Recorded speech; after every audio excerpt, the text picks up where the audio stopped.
Season 2, Episode 26 of the Bithell Games Podcast. I'm Alexander Slowinski. And I'm Mike Bithell. Each week we talk games, what it's like to make games, and the random stuff we generally don't find time to talk about because we are playing and or making games. Show notes. Thanks to everyone who keeps sending in emails on why they listen to the show. Thank you so much. It's really nice to get those kind words. And also negative words. Give us critical feedback. No? Yes? I think so. I mean, can you say, okay, how about this? Yeah. If you're going to give us critical feedback, could you do that at the beginning of the week? Send those emails in on a Monday or a Tuesday. And if you're doing schedule your outrage, right? Yes. Yeah. Yes. Yeah. And if you're doing sort of, really kind of positive stuff. Mm-hmm. So in terms of the spectrum of the week, negative emails on Monday, positive emails on Friday, and layer it in between there somewhere. I think you're asking too much, to be completely honest. Also, we are running a little low on our stable of reader mail. So go ahead, send those in. I've made a terrible mistake by telling people, "Hey, let us know why you listen to the show," instead of instead of sending in reader mail. So now this weird thing has happened where it's just I have very little reader mail. We could just replace reader mail with just you reading people saying nice or mean things about us. that would make for good radio, right? That people would love that. What are you playing, Mike? Nothing, Alexander. Still, I'm sensing a theme here. I'm sensing a theme. Yeah. That as we get closer to the thing that is happening, that we are playing way less games. I've become obsessed with I'm not going to use the word that you used, but I've become obsessed with what I consider quality British shows, like Can't Pay, Will Take It Away, and Call the Sheriffs. Your acceptance and enjoyment of absolutely rubbish British TV has been a source of great enjoyment to me. They are both about what are known as high court enforcement officers doing repossessions and evictions. And if it's available, if you've never seen either of these shows, Can't Pay, and you probably haven't because they're not very good. They're really good. But Can't Pay, Will Take It Away, and Call the Sheriffs. If you've never seen these and you live outside of the UK, check TLC. It's got to be on Discovery Channel or TLC. It's the most Discovery Channel or TLC show ever. But yeah, definitely take a look at those, because if you've never seen a UK repo before or eviction, it's a completely different ball game, and it's definitely interesting to watch, and knowing that you're on the verge of putting something out there and being emotionally and financially vulnerable at the moment. There's nothing like casually watching repo guys showing up at your door and saying, "Hi, we've come with a high court writ. I wasn't told anything about my eviction today." Well, no, we're from the high court. We don't tell you anything about being evicted today, and just going from there. Come on, Mike.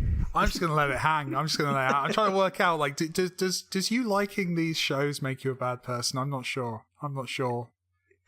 What have you? Okay, what has been your trashy TV thing that you've been watching in this time?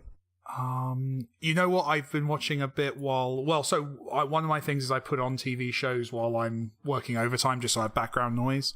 And I've been doing a lot of overtime, so I've been working my way through Game of Thrones again. That's not really trashy though, is it? I'll tell you what I did watch recently, Terra Nova. Do you remember that? Yeah. Continuing our obsession on this show with dinosaur themed. We really have to make a dinosaur game. Can we do it at some point? Make a I'd be up for that. Is it so? Okay, problem is dinosaurs suck now, right? No. Ew. The feathers. They're not. As cool as that's been rejected. The whole feathers thing has been rejected. What? Yeah. By popular culture or by science? By the Smithsonian. Seriously? Yes. Are you sure about that? Sure. This feels like a lie. You know what's a lie? Feathers on dinosaurs. That's a lie. No, I would like to do a dinosaur game. It's an interesting one, though. It's challenging. Because of the animation? The animation's tough. I imagine, and I've never made one, so take this with a pinch of salt. I imagine the biggest challenge actually is probably the like collision and just game related logic, because you know, if every character in a game is the same size, you can make certain assumptions about, you know, what they can do, how they can move around, where they can get to, how you would attack one, how they should react to enemies, stuff like that. But when you have creatures that are, you know, drastically different sizes, it does throw up a lot of really interesting quirks. If you think about like Shadow of the Colossus, right? Like how much of that game comes out of this scale difference, and they built the game around that. And there's probably something similar to be done with dinosaurs. Obviously, there's lots of games at the moment. Ark, obviously, is doing very well with dinosaurs. I've not played that, but I assume they've solved those problems. But yeah, I mean, Gorilla did it with Horizon, so, you know, that's a solved problem, right? Like, we just call up Gorilla and be like, yo, Gorilla, how you doing? We you know that awesome thing where you took dinosaurs and made them palatable to a mainstream audience by not doing literal dinosaurs, and actually came up with a really creative and artistic solution to the problem. We'd like to just make dinosaurs. Our goals are much lower, but they won't have feathers because Alexander read a thing that said that feathers aren't true from the Smithsonian. And is it from from the Smithsonian? And I never checked his research, so I'm just assuming that's true. We'll have that chat. It's a thing. Fair enough. But no, so Horizon does it really well, but Horizon's solution, and I think that's a really clever one, is Horizon has big open spaces and it largely relies on ranged combat, which means that a lot of the stuff I'm talking about in terms of like, how do these things interact with you in close quarters? How do they move through spaces? If you're in the middle of a desert, that's not so much of an issue. I don't think it's a coincidence that they definitely put certain kinds of creatures, the bigger creatures, in the much less populated areas. It's interesting. It's a lot of interesting challenges. I don't know. We shall see. I was about to say, I don't think any rig out there right now could handle what was it called? The Thunderclaw? The T-Rex. The Robo-Rex. Was it? The Robo-Rex, yeah. Yeah, I don't think anything out there right now could take like a Robo-Rex walking through a forest and just knocking down trees and all that stuff that would go along with knocking down trees. No, but wouldn't it be cool to make a game where, like, you know, you've got a creature like that is tearing through a small confined space, so kind of a dinosaur in a shopping mall, or a like these kind of Jurassic Park style dinosaurs situations. In a mall. Dinosaurs in a mall. It's Dead Rising with dinosaurs. That's the pitch. But like, there's definitely. Can we do that? No, we can't do that. We definitely can't do that. Come on. Okay, but only if we can do the forced timing mechanics and all the awful stuff that everyone hates. They fixed that though in their later games, in fairness, and also like it was cool. I don't want to knock that game because that was a really good game. But yeah, no, I think there's definitely something to like big monsters. You know, everything from dinosaurs to kaiju to all of that kind of stuff. Like it feels like underexplored territory.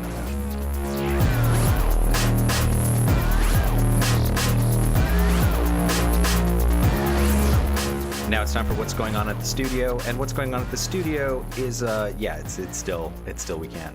It's a lot of stuff we can't talk about. But a bunch of things have happened that we can sort of talk about, and I definitely want to take this moment because it's a theme, and it's a theme that is potentially beneficial to all y'all out there. Y'all? Y'all. You're on a British podcast now. All of ye? Yeah, let's go with that. Yeah, all of ye. To all of ye out there, merry folk. So yeah, it's boutique publishers. Boutique publishers are becoming very much a thing. and a lot of debate about that, but they are a thing. The most recent one is a gentleman named Mike Rose, friend of the Isles, Pocket Gamer. Isles. Yeah. Friend of the Isles. Friend of the British Isles, Mike Rose. Yeah, okay. That's cool. Formerly of Pocket Gamer, Gamasutra. He then went on to make a name for himself at Tiny Build. He hilariously is now referred to as, quote, an industry veteran in print, which would make me like Olenna Tyrell in that situation. Because I've been around longer. So he announced his new indie publishing label, No More Robots, and it includes the first title is Descenders by Rage Squid, which looks great. Yeah, which looks so good. Dutch outfit that needs dinosaurs, but other than that, it's great. Everything needs dinosaurs with feathers. It's a Dutch outfit that previously did Action Hank. Which I trip over every single time because I automatically want to say Hank, but it's not Hank. It's Hank. I think that's probably the joke. Is it? Probably. I assume so. But yeah, Mike Rose isn't alone right now. Interestingly enough, another pretty high-profile British journo, Rob Crossley, has joined Playstack Games. He's doing a similar thing there. Callum from Oculus is joining Raw Fury, and that's Raw Fury's been out there doing several things like Kingdom, Kathy Rain. I always forget their latest one, but it's been getting plenty of attention. So that's another one. I know what it looks like. Don't look at me like that. Don't smile. I know what it looks like. I don't have to remember the name. You mean the film noir game that courted some controversy? That one? Oh no, not even that one. I was thinking the cyber noir thing. No. I was thinking of their twin stick, something X Punisher. Yeah, with the.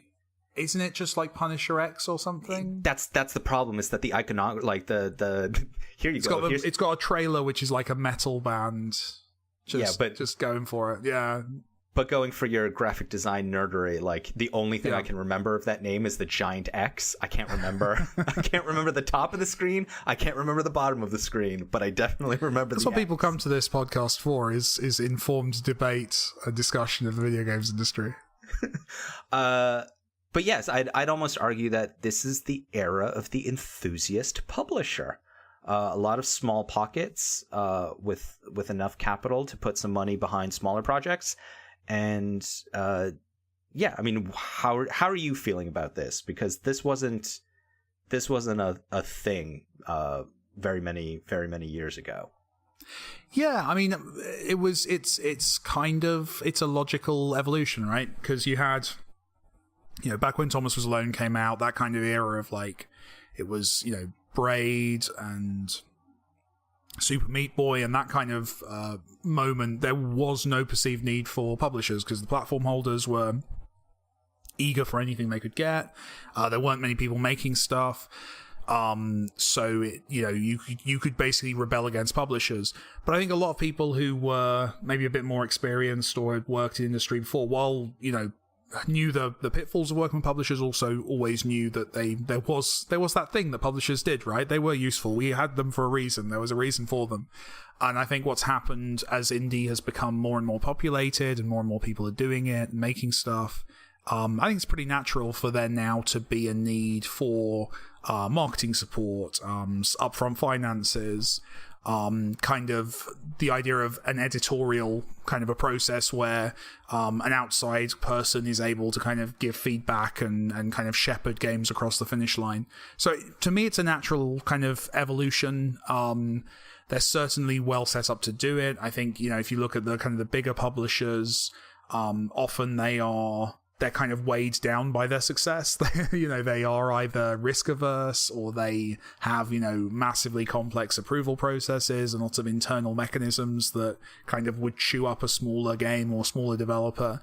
So it makes sense that, this new range of or they've grown beyond the smaller projects that they used to fund. For sure. There are several publishers we've talked about on this show who, many years ago would go for that, like, 100,000 to 500,000 range.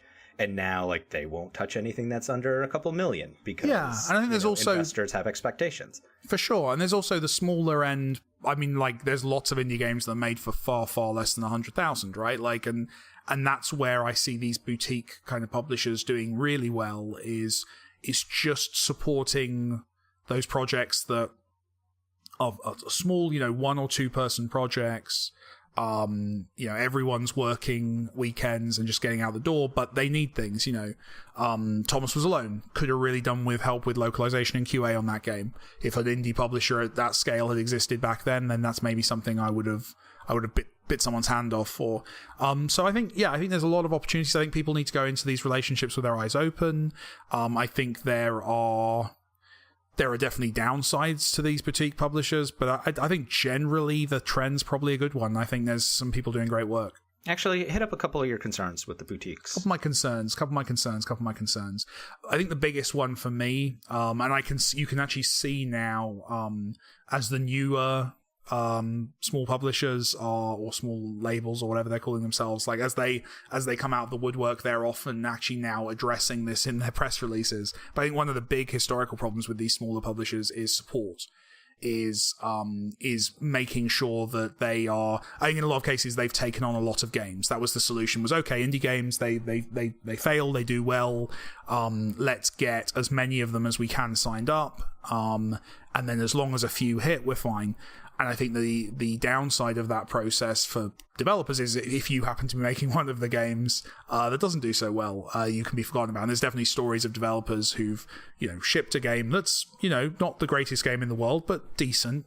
But then because those sales haven't kind of hit quickly enough, that boutique publisher has gone, okay, well, let's just put this in some bundles very quickly. Let's not put the energy into promoting this. And, I don't think that's evil. I don't think that's that those publishers are bad people doing a bad thing. I think they're making an informed choice from their perspective, but definitely if you're playing a wide field of games made by different people, there will be winners and losers, and sucks to be the loser in that scenario. Whereas, I see with Mike Rose with his stuff has put front and center, like, I'm only going to work with a very small stable of games.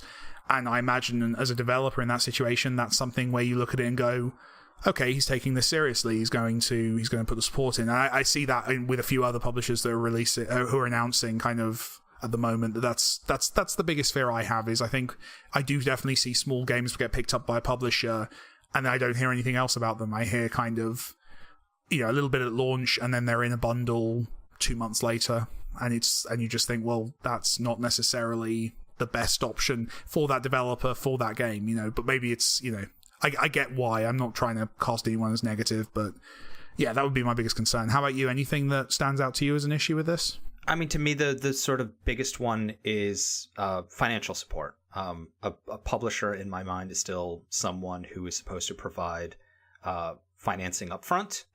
That is supposed, that's the risk they're taking on, and they support it in various ways at launch and after launch.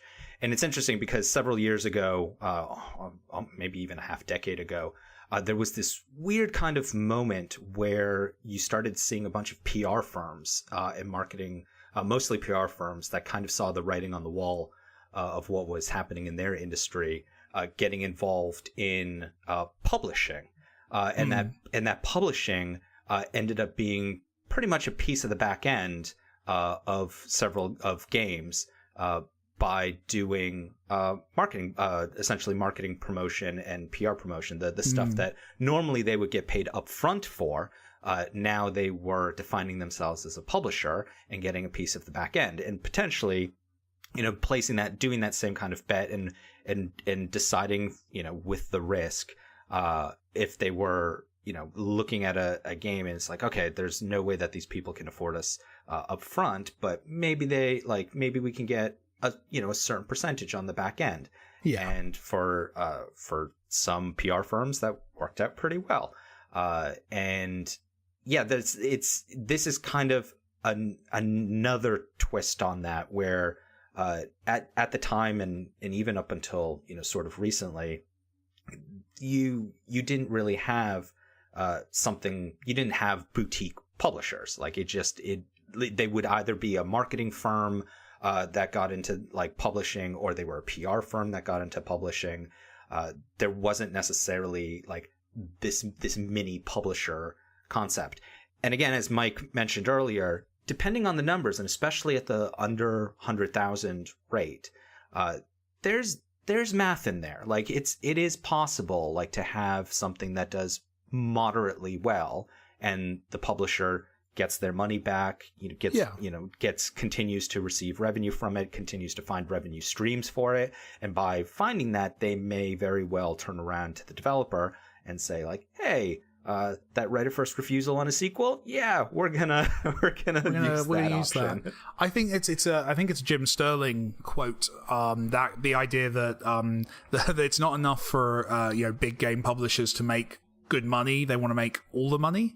And that is something that hits when you hit a certain scale, obviously, and you have shareholders and you have all of that gubbins. You start, you do need to get all the money that's on the table, so you have to make decisions like that. Whereas, as you say, there's with these boutique publishers, they can make choices, and these games don't have to sell millions of copies. They can be, moderate successes, which in the indie space is, a few, tens of thousands of units. You're a moderate success right now in the indie space on desktop. So, being a publisher that's kind of built to do well from that scale of success makes a lot of sense. 1, 2, 3. I want to thank you for reading the freedom mail again. Thank you for reading the freedom mail again. This is a YouTube question that comes to us from Rob. Question. Hello. All caps. Good. All caps. Rob knows what he wants to know. What? Rob knows what he wants to know. He's forthright in his question. Yeah. There's no question mark at the end of his question, but we're going to go for it anyway. I was studying game design in college, but dropped out when I learned most game developers work 100 hours a week. I got an entry-level minimum wage job instead, but I'm still interested in game development. So is it true you have to work 100 hours a week? 100 hours a week? 100 hours. So is that possible? Like, that's 100 hours a week. If you were doing 5-day weeks, that would be 20 hours a day. So that's weekends as well. So what's 100 divided by 7? There's 24 hours in a day. 5 days if you sleep 4 hours. 14 hours. So 14-hour days every day of the week. No, that is not the industry norm. The industry norm isn't great, but that's not the industry norm. Yeah, exactly. I wonder if Rob's exaggerating for comedic effect there. But there are terrible working conditions across the games industry in terms of time spent and hours spent and remuneration for that time spent. Yeah, it's an absolutely fair fear to have. It's also, frankly, a problem that will strike younger devs, people starting their careers. Also horrible if you have a family and you have responsibilities outside of work. So overtime is a big part of the games industry. Definitely not 100 hours a week, but it is definitely something that a lot of people, they do the crunch thing. Yeah, you were actually on Twitter this week talking about the crunch. So the crunch. How did that go? How did that go over? Because whenever you bring it up publicly, like there's this moment of like, oh, don't glamorize it. Don't do anything that makes it. Well, that's my thing. Yeah, I always try and because I think it's important to talk about this because crunch. Lots of people do it. Lots of people work crazy hours.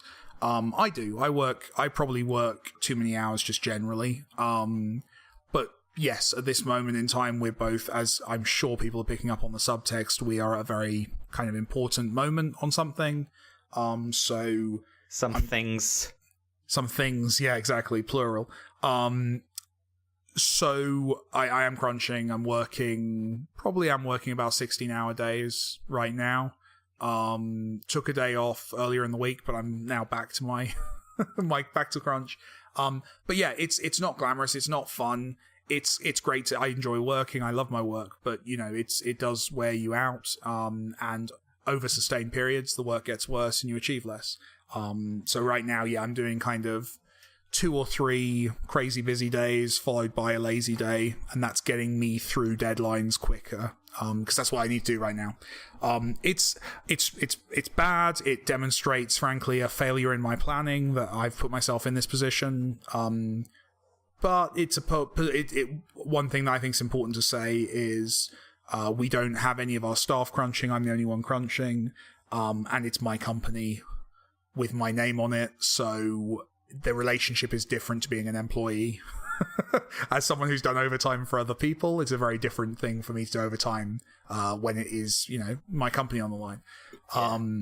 It is what it is, but it's not glamorous. It's stupid. It's always stupid.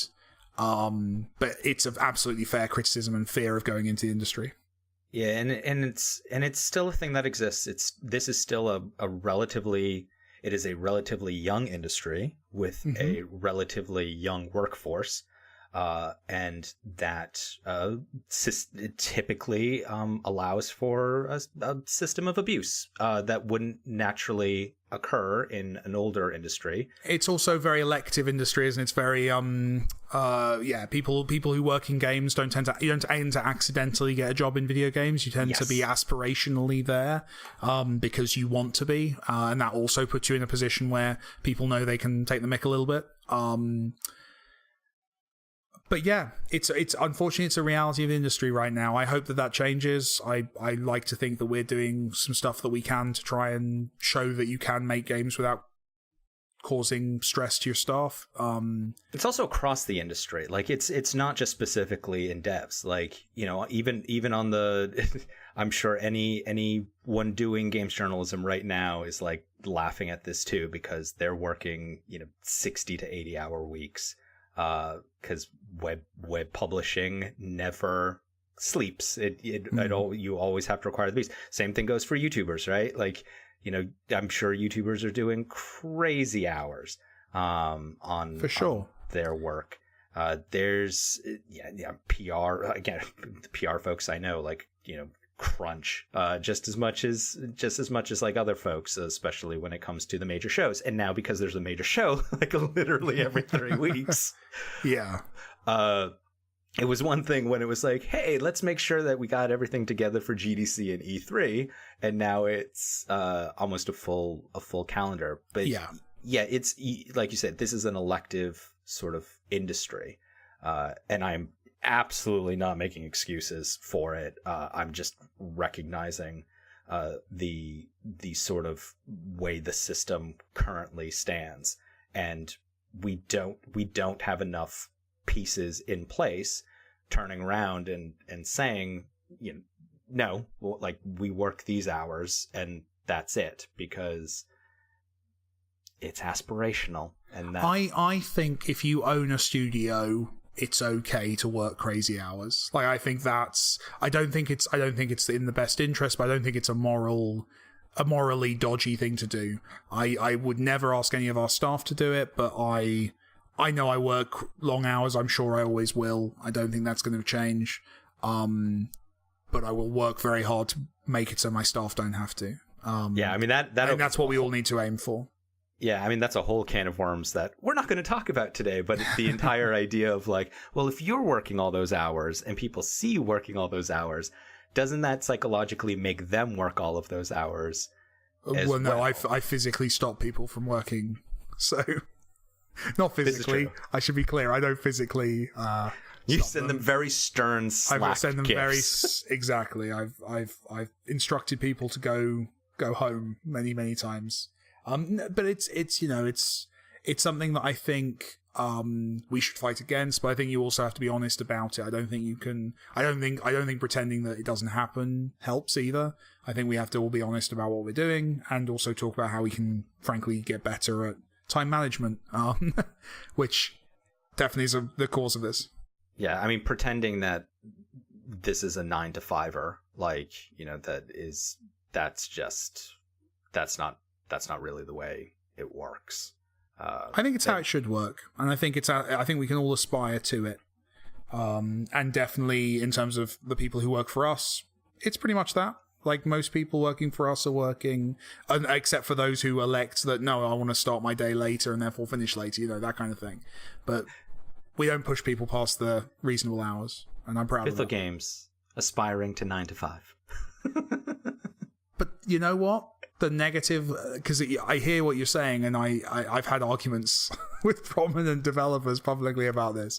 I don't think that means that the people working on our games are any less passionate than the people working on the games who work 10-hour days, or 11-hour days, or 12-hour days. I think it's on me to manage my team well. I don't think it's... I don't like the idea that hours spent at a computer is a measurement of enthusiasm. That's rubbish. It's a measure of how bad your boss is at working out what you should be doing. But it's really good manipulation.